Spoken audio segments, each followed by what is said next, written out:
Okay, ఇవాళ ఏంటన్నారు? Independence day అండి. ఇవాళ ఇండిపెండెన్స్ డే. ఓకే, ఎవరికి ఇండిపెండెన్స్ డే? దేనికి ఇండిపెండెన్స్ డే? మనలో ఉన్న పాత ఆలోచనలకి, పాత పద్ధతులకి, ఆలోచించే విధానానికి వాటిని వదిలి వాటి నుంచి స్వతంత్రం పొందడానికి. ఓకే, బాగా చెప్పారండి. బాహ్యంగా మనం ఇండిపెండెన్స్ డే చేసుకుంటున్నాం. ఓకే, బాహ్యంగా మనం ఇండిపెండెన్స్ డే చేసుకుంటున్నాం.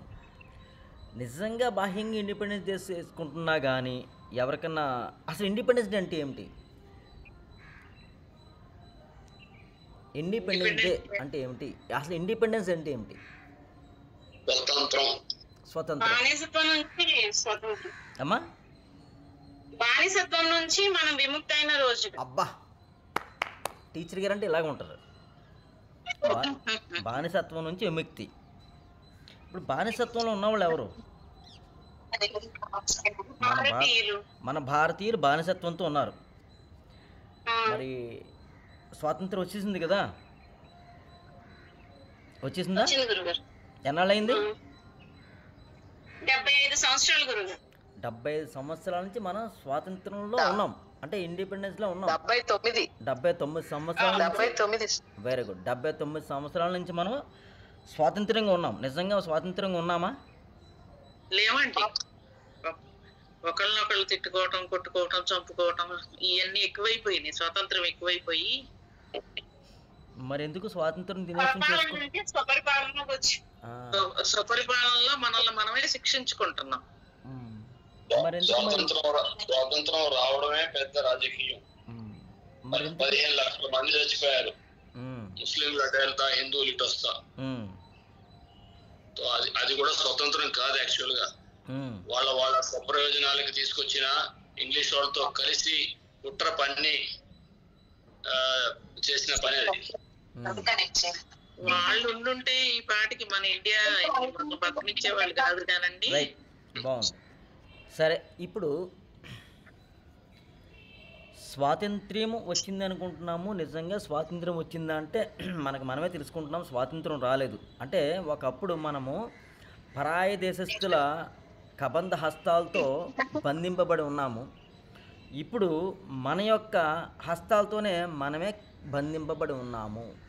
మన హస్తాలే కదంబ హస్తాలు అయిపోయినాయి. ఓకే, ఇప్పుడు దీని నుంచి విడిపోగలమా? లేదు, విడిపోలేము. ఓకే, అది బయట మనం మాట్లాడుకున్నది బయట. బయట కబంధ హస్తాల ద్వారా మనము బంధింపబడ్డాము, అది విడిపోలేము. ఓకే, వదిలేద్దాము. అసలు బయట అంతా వదిలేద్దాము. ఇండిపెండెన్స్ డే వదిలేద్దాము, భారతదేశ స్వాతంత్ర దినోత్సవం వదిలేద్దాము, రాజకీయాలు వదిలేద్దాము, అన్నింటిని వదిలేద్దాము. ఓకే, మనమన్నా స్వతంత్రులమా?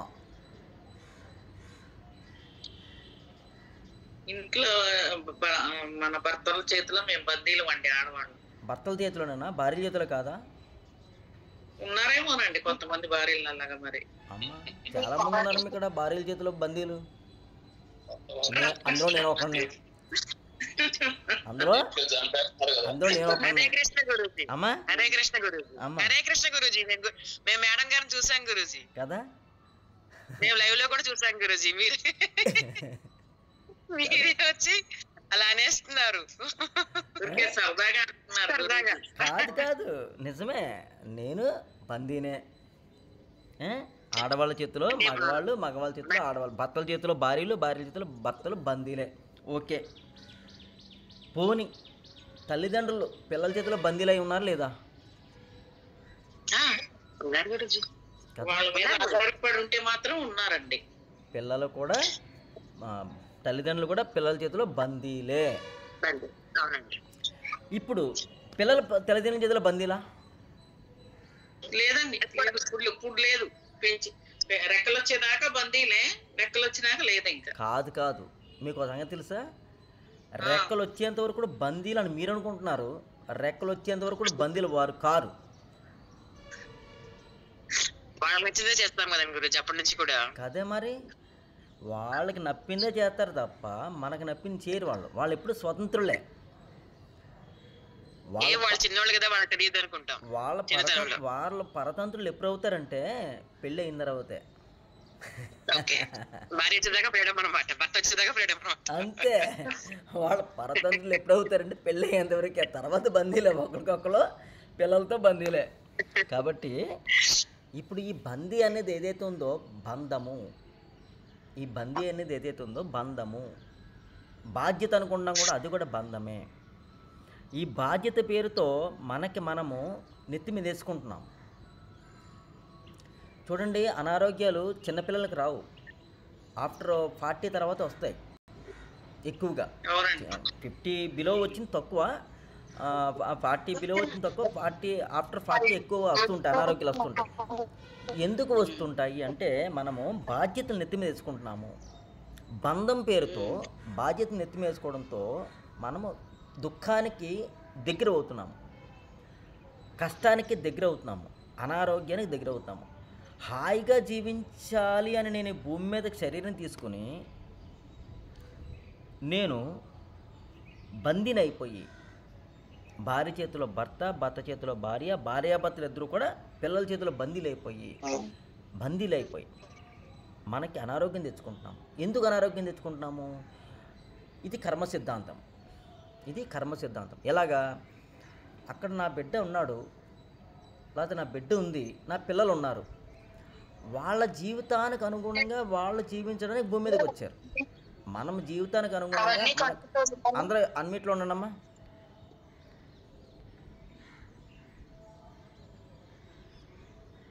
ఓకే, మన జీవితానికి అనుగుణంగా మనము జీవించడానికి మన యొక్క కర్మానుసారం మనం వచ్చిన తర్వాత, ఏ కర్మానుసారము? ఇంతకుముందు జన్మలో, అంతకుముందు జన్మలో నేను ఏదో తప్పులు చేశాను, ఆ తప్పులకు అనుగుణంగా పరిష్కారము బాధను అనుభవించడము. ఓకే, అంతకుముందు జన్మలో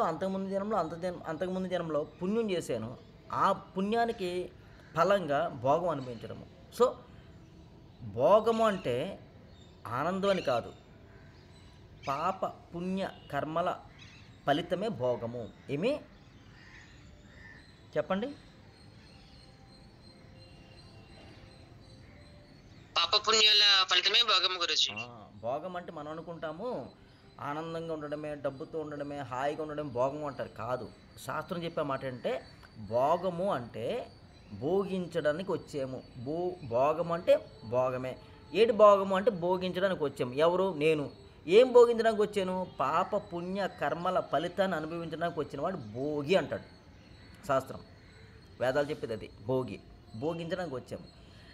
నేను నా యొక్క పాపపుణ్య ఫలాన్ని అనుభవించడానికి వచ్చి నేను మరలా కొత్తగా నేను బాధ ఎందుకు పడుతున్నాను?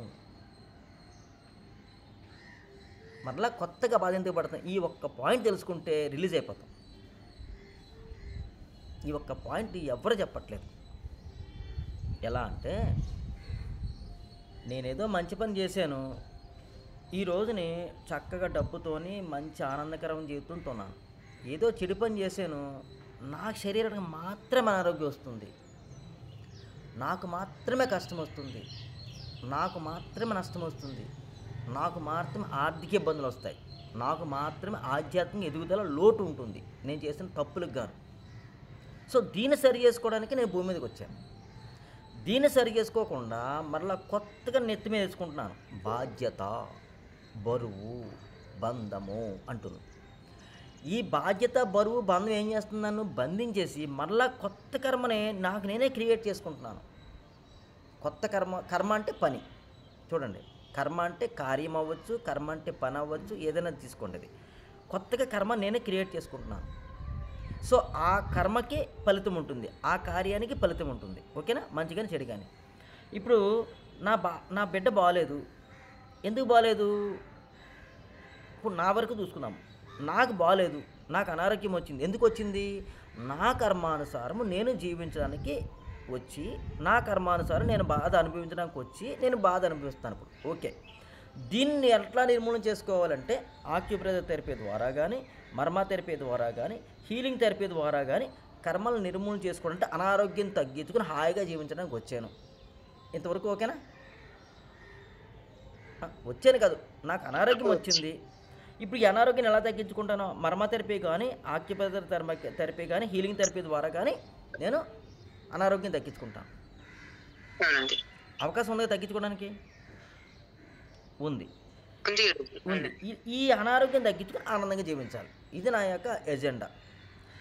నా అనారోగ్యం తగ్గించుకుని నేను ఆనందంగా జీవించకుండా పోనీ జీవిస్తూ కూడా మరలా నా బిడ్డ అక్కడెక్కడో బాధపడుతున్నాడని చెప్పేసి నేను బాధపడటం వల్ల నాకు ఒరిగేదేముంది, నాకు కొత్తగా వచ్చేదేముంది? ఉంది. కొత్తగా వచ్చేది ఏంటంటే దుఃఖం. నా బిడ్డ బాగోలేదని బాధపడడం వల్ల వచ్చేది కొత్తగా వచ్చేది దుఃఖం. ఆ దుఃఖానికి ఫలితం ఉంటుందిగా. దుఃఖపడడం అనేది ఒక కర్మ. దుఃఖపడడం అనేది ఒక కర్మ. మరి ఆ కర్మకి ఫలితం ఉంది కదా. దుఃఖపడ్డాను, దానివల్ల ఏమవుతుంది? నాకు జబ్బు వస్తుంది. ఇంతకుముందు చేసిన తప్పుకి జబ్బు రూపంగా బాధపడుతూ ఈ జబ్బు నిర్మూలన చేసుకోవడానికి మళ్ళీ కొత్త కర్మం చేసుకుంటున్నాను, జబ్బు తెచ్చుకొని దుఃఖపడి. మీరు అనొచ్చు అదేంటి గురూజీ మా బిడ్డలే కదా. మరి మీ బిడ్డలే, ఓకే. మీ కష్టంలో వాళ్ళు పాలు పంచుకుంటారా? మీ దుఃఖంలో వాళ్ళు పాలు పంచుకుంటారా? మీ అనారోగ్యం వాళ్ళు కొద్ది తీసుకుంటారా? లేదు. మీకు మీరు ఆర్థికంగా మంచిగా డబ్బులు సంపాదిస్తే తీసుకుంటానికి వస్తారు, అవునా? మీరు మంచి మంచి వస్తువులు కొంటే వాటిని ఉపయోగించుకోవడానికి వస్తారు, అవునా కదా? మరి మీ యొక్క అనారోగ్యాన్ని తీసుకోరేవాళ్ళు, మీ యొక్క కష్టాన్ని తీసుకోరేవాళ్ళు అంటే వాళ్ళు తీసుకోరు. ఎందుకు తీసుకోరంటే వాళ్ళకి అవసరం లేదు. పోనీ అంతవరకు తీసుకుందాము, వదిలేద్దాం. మీ అమ్మగారి నాన్నగారి యొక్క కష్టాన్ని మీరు తీసుకుంటున్నారా? పోనీ మన పిల్లలు వద్దాం, మన వరకు తీసుకుందాం. మీ అమ్మగారి నాన్నగారి యొక్క కష్టాన్ని తీసుకుంటున్నామా? అత్తగారి మామగారి యొక్క కష్టాన్ని తీసుకుంటున్నామా? వాళ్ళ ఆస్తిరితే మనం పంచుకుంటాం కదా. అంటే ఇక్కడ మనం మన తల్లిదండ్రులను చూసుకుంటే మనం పిల్లలం కదా. మన తల్లిదండ్రుల కింద భావించుకుంటే మన పిల్లలు మనకి పిల్లలు కదా.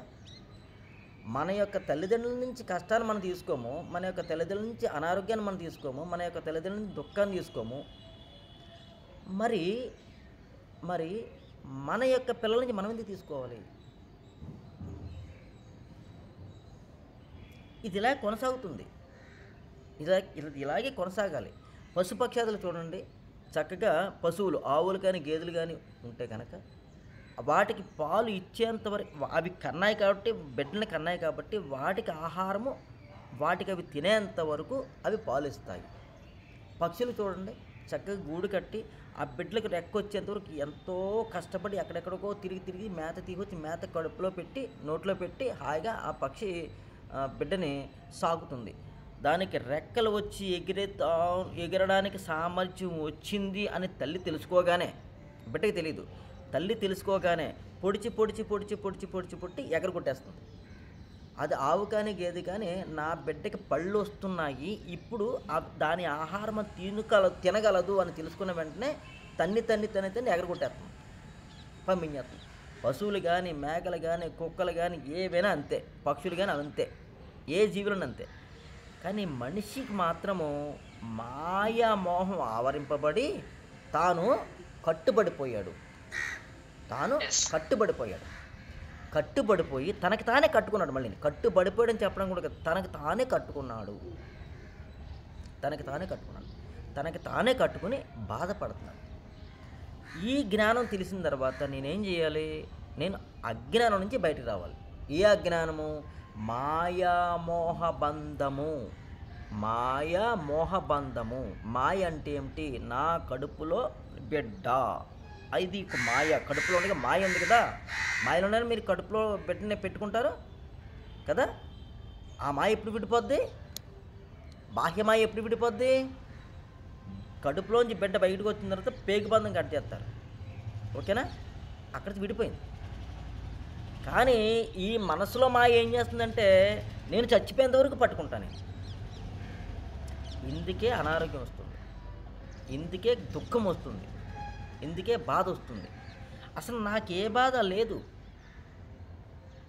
మన పిల్లలకి ఏ బాధ అయితే ఎలాగైతే లేదో మనకి కూడా ఏ బాధ ఉండదు.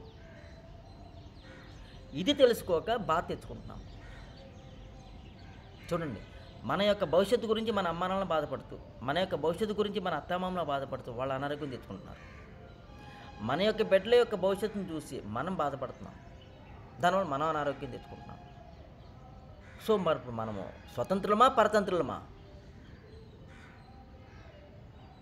పరతంత్ర కదా. మరి మనం ఎప్పుడు ఇండిపెండెన్స్ డే చేసుకుంటాం?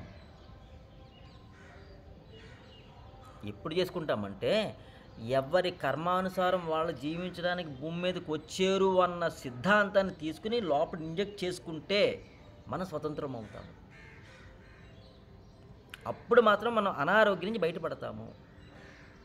అప్పుడు మాత్రం మనం ఆర్థిక ఇబ్బంది నుంచి బయటపడతాము.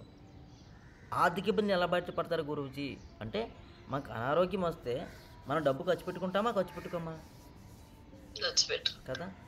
ఇప్పుడు మనకు ఒక వయసు వచ్చేంత వరకు బిడ్డలను సాకడానికి మన యొక్క ధనాన్ని అంతా వారి చదువులు, వారి యొక్క ఉపాధి కోసం మనం వెచ్చించాము. ఇప్పుడు నుంచైనా మనము ధనాన్ని సంపాదించుకుని దాచుకోకపోతే కనుక, ఇంకో ఉదాహరణ, మీ తల్లిదండ్రులకి మీరైనా డబ్బు ఇస్తున్నారా? ఎవరు? మీ అత్తమామలకు మీరైనా డబ్బు ఇస్తున్నారా? ఎవరు? మరి మనల్ని పెంచి పెళ్ళిళ్ళు చేసిన తర్వాత కూడా మన యొక్క సుఖదుఖాలకి వాళ్ళు పాలు పంచుకుంటూ వారి యొక్క ధనాన్ని ఖర్చు పెడుతూ ఉన్నప్పుడు, మరి వారికి ఇప్పుడు ధనం లేని పరిస్థితుల్లో వారికి ధనం ఎక్కడి నుంచి వస్తుంది? వారు దాచుకుంటేనే వారికి నిలబడుతుంది. మీరు పెట్టరుగా. అత్తమామలకి నేను పెట్టను, అమ్మానాలకి నేను పెట్టను కదా. అవసరం వచ్చి ఉండమంటాను, వాళ్ళు రారు. చూడండి, వచ్చి ఉండమంటాను కానీ వాళ్ళు రారు. వాళ్ళకుండే స్వేచ్ఛ వాళ్ళు కోరుకుంటారు. మరి అదేవిధంగా నాకుండే స్వేచ్ఛ నేను కోరుకుంటాను. నా బిడ్డ నన్ను రమ్మంటాడు, నేను వెళ్ళను. మరి నాకు ఇక్కడ నా మెయింటెనెన్స్ ఎట్లా అంటే, దీపం ఉండగానే ఇల్లు చక్కబెట్టుకోవాలనే సిద్ధాంతంలో, దీపం ఉండగానే ఇల్లు చక్కబెట్టుకోవాలనే సిద్ధాంతంలో నేనే చక్కబెట్టుకుంటాను. అంటే దీపం కొండెక్కకుండానే దీపం వెలుగుతుందంటే చమురుతోనే. ఆ చమురు ఏదైతే ఉందో చమురు ఏదైతే ఉందో తరిగిపోతే దీపం ఆరిపోతుంది. ఇక్కడ చమురు ఏంటి? ఓకే, దీపం ఉండగానే ఇల్లు చక్కబెట్టుకోవాలి. ఇక్కడ చమురు ఏంటి? మన యొక్క జీవితము, మన యొక్క కాలము, మన యొక్క కాల పరిమాణము. ఈ కాల పరిమాణము కరిగిపోకముందే, అంటే కాల పరిమాణం కరిగిపోకముందే అంటే నాకు భుజంలో బలము ఎంతవరకు ఉంటుంది అంతవరకు కరిగిపోకముందే నేను నాకంటూ కొంత సెక్యూర్ ధనం ఏర్పాటు చేసుకోవాలి. ఇల్లు కట్టేసుకున్నాను, లేకపోతే ఇల్లు కొనేసుకున్నాను, స్థలాలు కొనేసుకున్నాను, పొలాలు కొనేసుకున్నాను, అమ్మడానికి కుదురుతుందా? అమ్మగలమా? జస్ట్ మనం తినే కొద్ది పిడికిల మెతుకుల కోసము 1 కోటి రూపాయల ప్రాపర్టీ అమ్ముకోగలమా? నిజంగా అమ్ముకున్నాము. నిజంగా అమ్ముకుంటే మన వారసులు వచ్చేస్తారు మన వెనకాల. అమ్మ, నాన్న, మీరు ఆ పొలం అమ్మారు కదా, మాకు షేర్ ఇచ్చేయండి. వస్తారా రారా? కదా, ఖచ్చితంగా వస్తారు కదా. మనం అమ్ముకున్న తర్వాత నాన్న నేను ఇవ్వను నాన్న అంటే కుదురుతుందా? అప్పుడు అంతే కనుక మన మీద ద్వేషం పెంచుకుంటారు,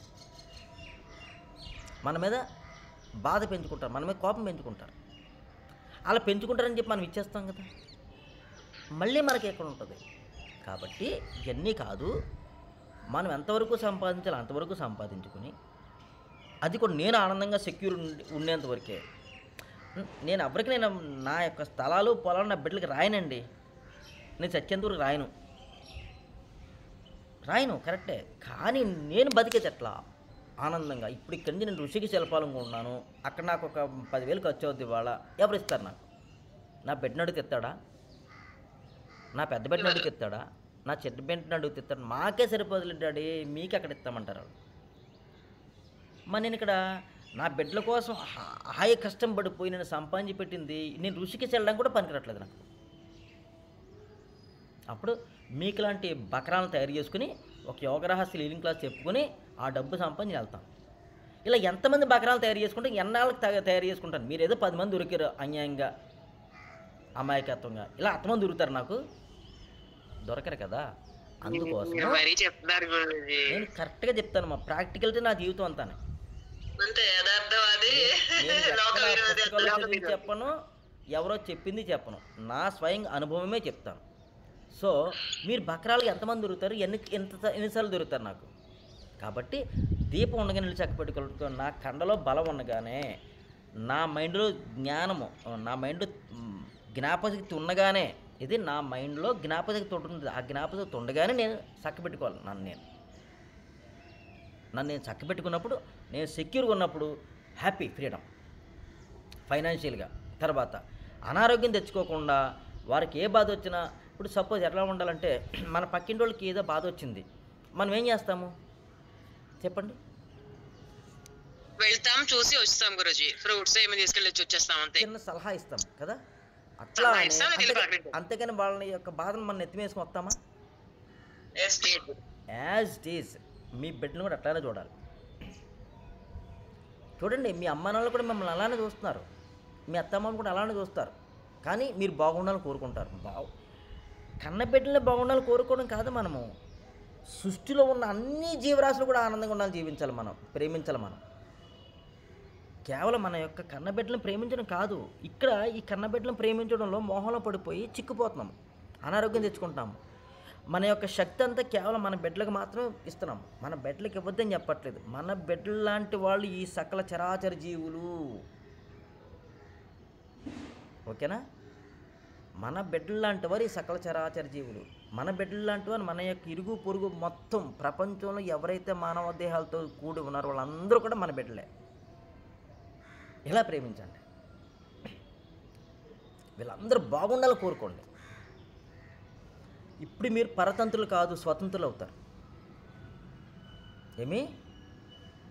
సకల చరాచర జీవులు హాయిగా జీవించాలి. ఎలా మనం ఒక పదార్థం పెట్టినప్పుడు చీమలు వస్తే మనం ఏం చేస్తాము?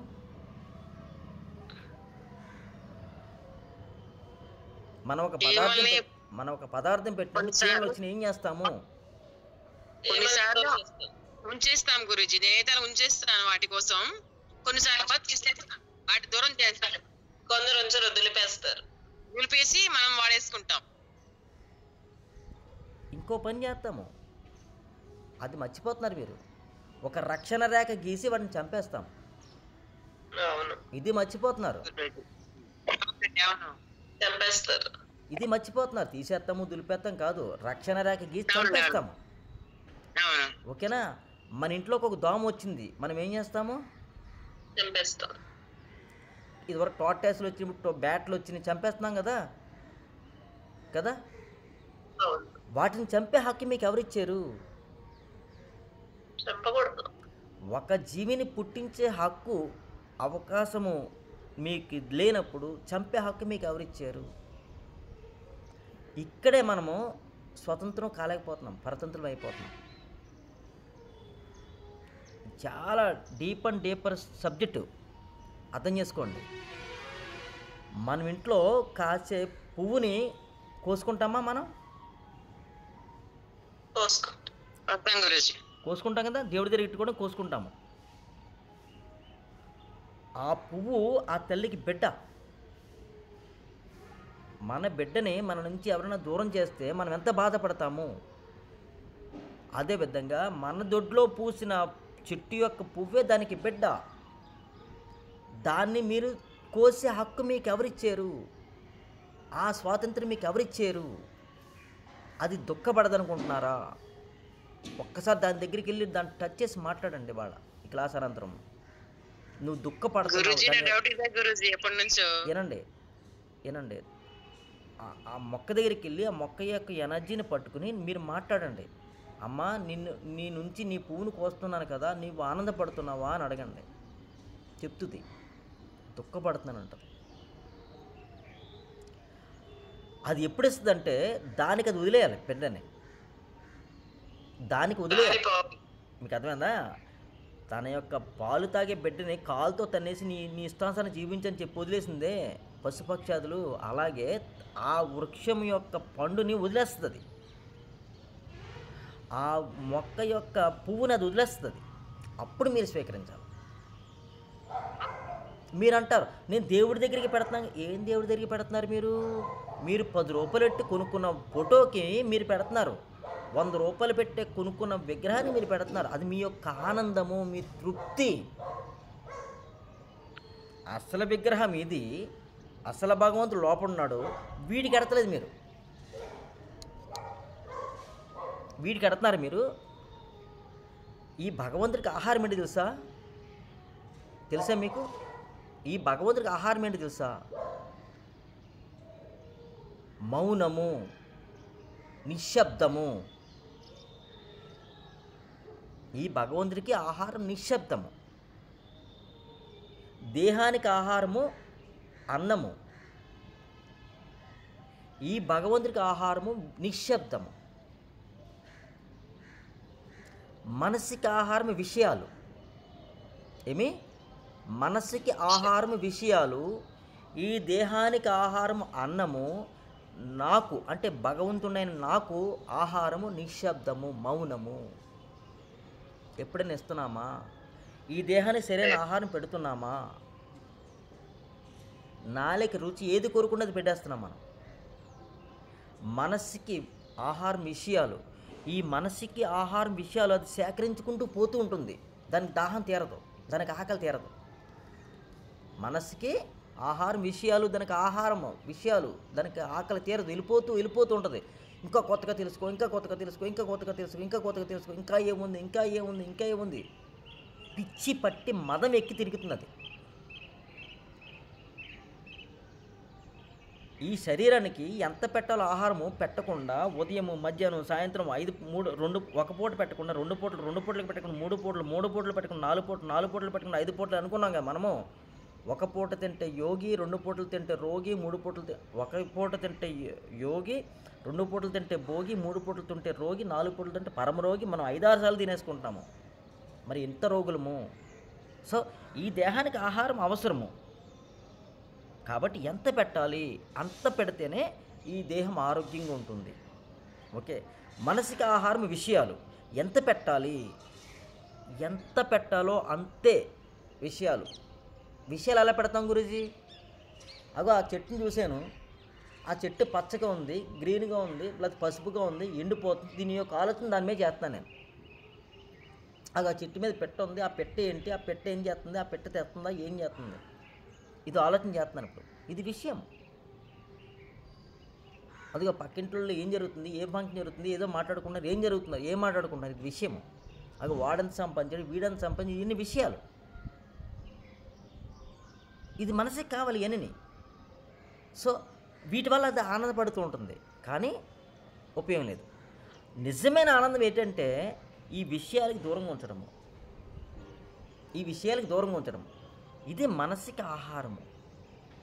విషయాలే ఆహారము, కానీ ఎంత ఇవ్వాలి ఆహారము? కొద్ది మాత్రంగానే ఇవ్వాలి. అప్పుడు అది ఆరోగ్యంగా ఉంటుంది. మనస్సు ప్రశాంతంగా ఉంటుంది. ఎందుకు? ఏదో ఒక వస్తువు చూశాను నేను, అదొక వస్తువు అనేది ఒక విషయము. దాన్ని చూశాను, చూడగానే ఎవరు చూశారు? ఇప్పుడు మనసు చూసింది. మనసు చూసినప్పుడు మనసు ఏమడిగింది? నాకు అది కావాలని అడిగింది. అది కావాలన్న తర్వాత ఇస్తామా ఇవ్వమా? ఇవ్వడానికి ట్రై చేస్తాం. అంటే ఎవరిస్తారు మనని? ఈ మనస్సే మళ్ళీ దేహంతో కూడి ప్రయత్నం చేస్తుంది సంపాదించడానికి. వస్తే ఆనందపడుతుంది, రాకపోతే దుఃఖపడుతుంది. సో ఆ సబ్జెక్ట్ని చూసిన వల్లే కదా ఈ మనసే కదా కావాలని కోరుకొచ్చింది. చూడకపోతే రాదు కదా. మరి చూపించింది ఎవరు? మనసుకి చూపించింది ఎవరు? కళ్ళు. ఓకేనా? కళ్ళు చూసినాయి కాబట్టి మనసు చూసింది. మనసు చూసింది కాబట్టి అది కోరుకుంది. కాబట్టి అది వస్తే ఆనందము, రాకపోతే దుఃఖము. ఓకేనా? అర్థమైంది? అర్థం కావట్లేదా? కాబట్టి చూడడం ఎంతగా తగ్గించుకుంటే మనసుకి అంతగా విషయాల సేకరణ తగ్గుతుంది. అప్పుడు మనస్సుకి విషయాలు ఎప్పుడైతే సేకరణ తగ్గిందో, శరీరానికి ఆహారం ఎంత తక్కువ పెడతానో ఆరోగ్యంగా ఉన్న ప్రయత్నం చేస్తుంది. ఓకే.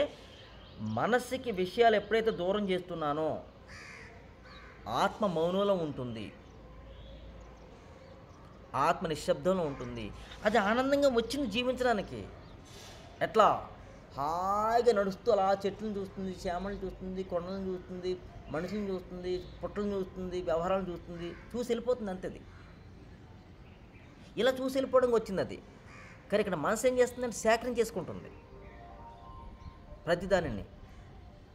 బిడ్డల యొక్క బాగోగులను సేకరణ చేసుకుంటుంది, తల్లిదండ్రుల బాగోగులను సేకరణ చేసుకుంటుంది, అత్తమామల బాగోగులను సేకరణ చేసుకుంటుంది, చుట్టుపక్కల వాళ్ళ యొక్క బాగోగులను సేకరణ చేసుకుంటుంది, దాని గురించి మాట్లాడేసుకుంటుంది.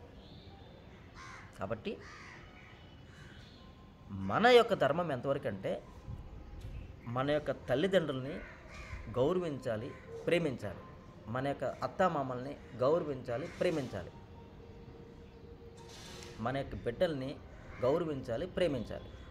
వీటన్నిటికంటే కూడా ఎక్కువగా విశ్వంలో ఉన్న సకల చరాచర జీవుని, సర్వ మానవాళిని ప్రేమించాలి. ఇప్పుడు నేను స్వతంత్రుణ్ణి. నిజమైన నాకు ప్రేమ ఎప్పుడైతే నేర్చుకుంటానో అప్పుడు నేను స్వతంత్రుణ్ణి. నిజమైన ప్రేమ ఇది వెలకట్టలేని ప్రేమ.